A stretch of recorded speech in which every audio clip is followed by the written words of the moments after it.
So this morning, God said, you know what? Let's start reading the New Testament again. And I've read most of it, I think, twice this year. But the more I've learned about God, like I haven't read it as a whole since God has revealed a lot of new truths to me.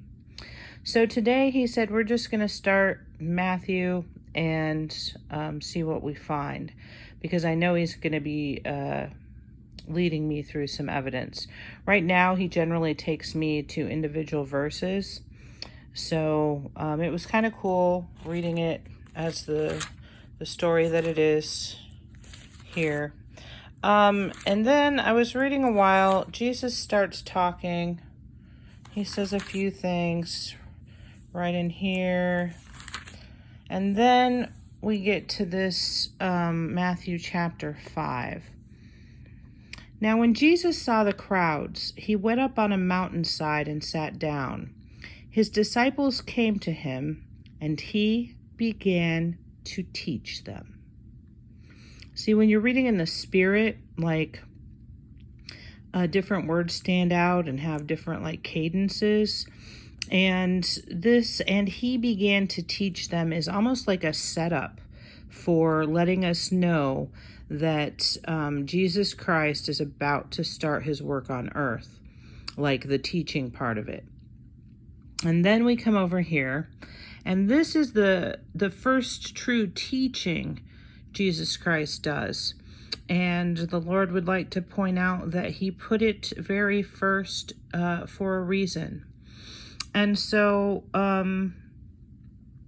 this is the second video in my Why God Causes Bad Things to Happen to Good People. And we are going to be looking at suffering and how it's to our benefit and it's a blessing in a way that most of us are going to be a little reluctant at first to understand, but that when we embrace it, it will make the end times much, much, much easier for you. All right, so let's take a look at the Beatitudes.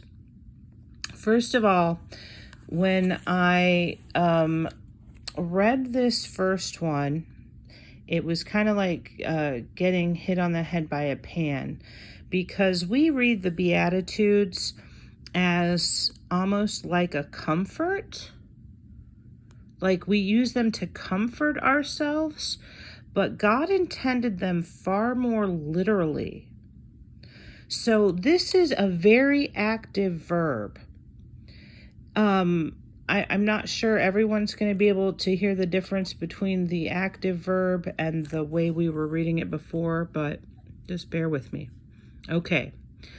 Blessed are the poor in spirit, for theirs is the kingdom of heaven. See, I always read that as a comfort, but today God said it needs to be read as an active verb.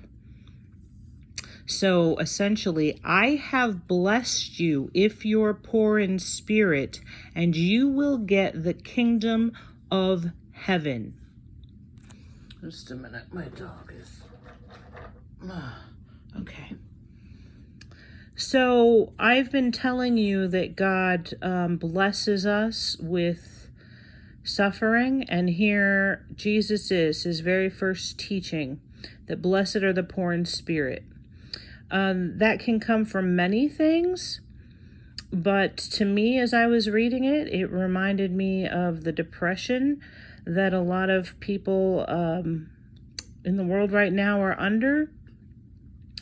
It can be because a lot of people want to worship God and they can't find the way because they can't find a church they enjoy. It can be many different things. Let's go on. Blessed are those who mourn, for they will be comforted. So pretty much if I have blessed you on earth, you will mourn. What does that mean, mourn? It means you lose important things. It means people around you are going to pass. Some of us, I see some stories where some people have had so many people pass. Like, you know, he's harsh sometimes. And the more he loves you and the more he wants you to be righteous, which means you're right with him so you can be close to him, the more he's going to do to you guys. Blessed are the meek, for they will inherit the earth. I've noticed in my classroom that a lot of kids that give me deep comfort the minute they walk in the room are, they have a meekness to them. They don't like being on earth. They don't want to cause trouble. They are often awkward. They are not the popular people. They're not necessarily even respected, but God is saying right here that he did this. He did it. Blessed are those who hunger and thirst for righteousness, for they will be filled. I've had a lot of people kind of complain on my channel because when I talk about righteousness, they believe I'm talking about salvation. Salvation is what gets you into the next kingdom. Righteousness is what places you in that next kingdom. God is telling us right now, blessed are those who hunger and thirst for righteousness. They will be filled. And righteousness comes through suffering. Blessed are the merciful, for they will be shown mercy. Is there something you want? This is a verse that is very dear to my heart. This is God talking if you're new to my channel. This verse is very dear to my heart because when someone shows mercy to another human being, it is like a waterfall of joy that happens in the heavens.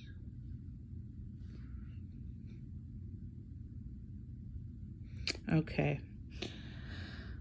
I can't really think of any... I want to pass over this because I don't... Sometimes it's hard to talk to him, guys. Like, I don't ever know what he's going to say, and sometimes he'll say something that doesn't make sense, and then I get nervous. What I want to say is that mercy is from God, and someone who is not from me cannot show mercy. This is important because there will be people throughout the end times who will show you that they are not merciful. This means they are not from me and they are not a part of our family.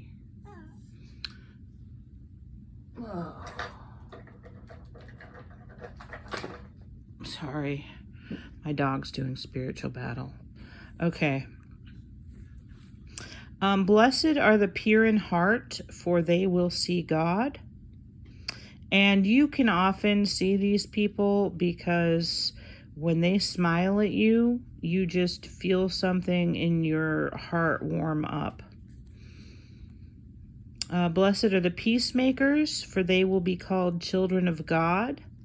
These are not people that call for peace. These are people that are the peacemakers. These can be, these peacemakers are of your own home and surrounding community. This is not talking about going out and rallying for peace. I was referring to the people who make peace amongst their family members and keep it at all costs. Blessed are those who are persecuted because of righteousness. This would mean, for example, right now, all the people who are trying to fight the woke movement of the Antichrist, They are being persecuted because they are trying to do what's right, which is maintain freedom and personal choice and the right to worship your God the way your God.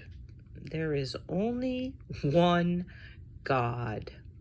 And anyone who wants to worship me in any way they want should be allowed to do so as they wish, because if they are not allowed, the people who are stopping them are facing a punishment they cannot conceive of.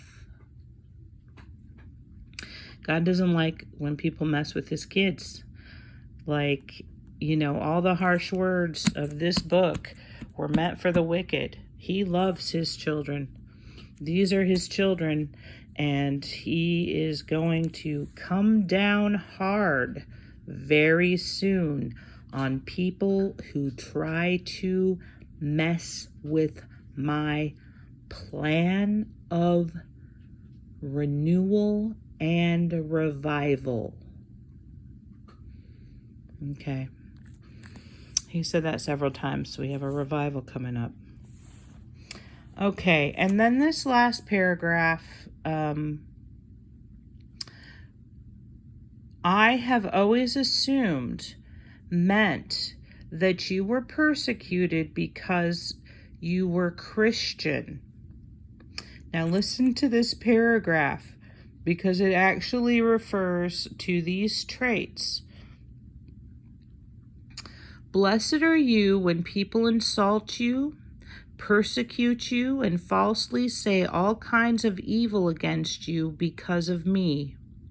Rejoice and be glad, because great is your reward in heaven. For in the same way they persecuted the prophets who were before you. I think that was supposed to be read, for in the same way they persecuted the prophets who were before you. So the Lord told me earlier that this verse is actually much larger than we thought. And so when he has created you as any of these things, you will face persecution just because of who you are. I've always been kind of not into reading the Bible because he went on and on and on about how everybody was coming after these Christians. And really, he's letting me know that really they were coming after his children, because apparently in this last generation, all his true children are going to turn to him. Most of the people that fall into these categories with good hearts are going to turn to him. So, anyway, this is the first teaching of Jesus Christ, and it is in complete alignment, and it totally supports the fact that God, is going to bless us for all these things that he's put into our life, but that he is actually behind them. Amen.